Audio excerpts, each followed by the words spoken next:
Hey, Stephen here with Armed Culture, coming to you with Second Amendment news related to self-defense and the violent world happening around us, reminding you to stay prepared and vigilant at all times.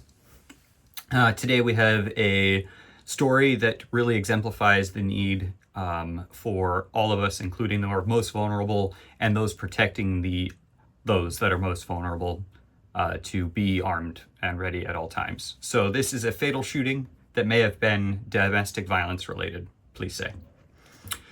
This happened back on the 6th of December in Columbus, Ohio.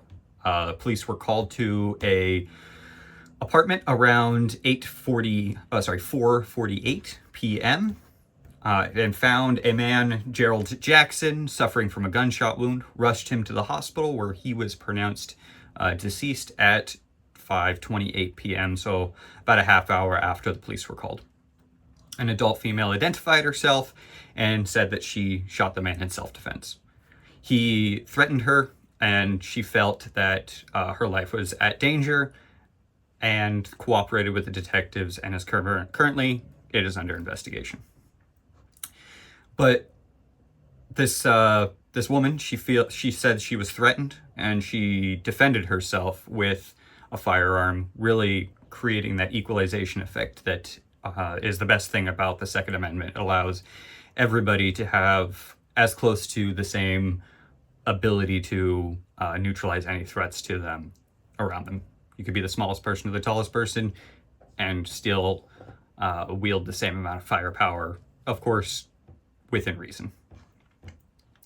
But let's go to a little bit of an update here. So on December 12th, a little bit more information came out about this man. So a Columbus man was killed, possible self-defense shooting, had domestic violence and sexual assault convictions. So again, was called to the apartment around that 4:50 time. They rushed the man to the hospital. He later died. She said that he was threatened. So going back, there also was a child present at the scene.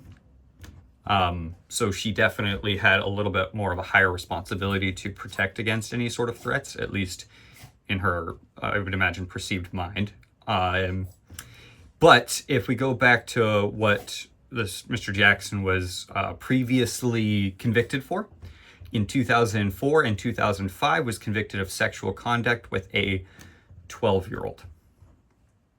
So this man already is hurting children,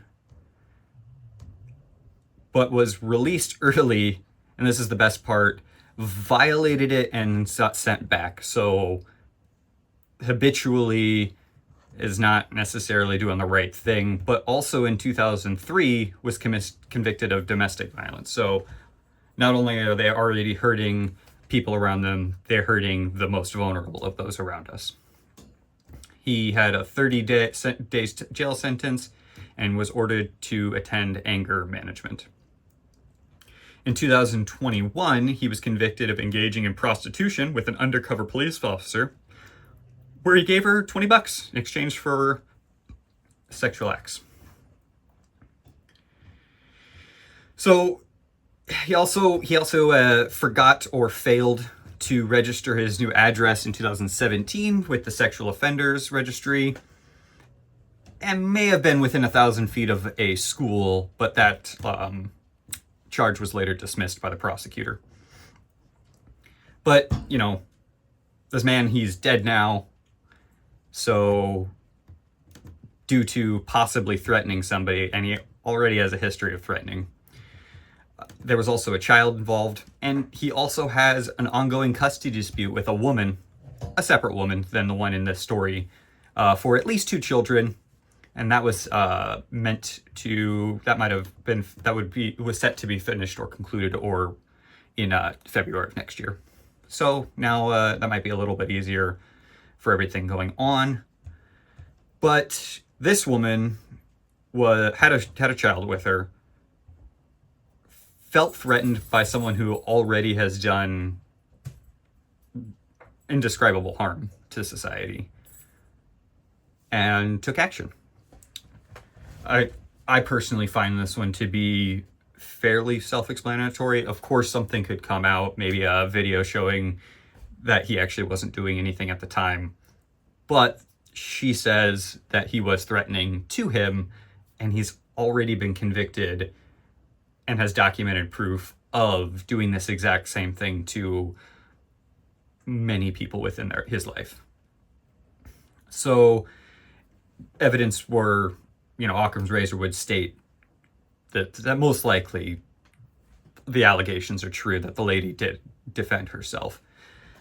Get down in those comments. Please let me know what your thoughts are on this case, whether or not you think this might be clear self-defense, or your thoughts as far as how the great equalizing power of firearms may have helped save this life and maybe the child's life as well from harm, be it death or other. If you could smash that like for me, leave a comment, and if you want to hear more about self-defense news, please subscribe. This is Armed Culture. My name's Steven. I'll see you in the next one.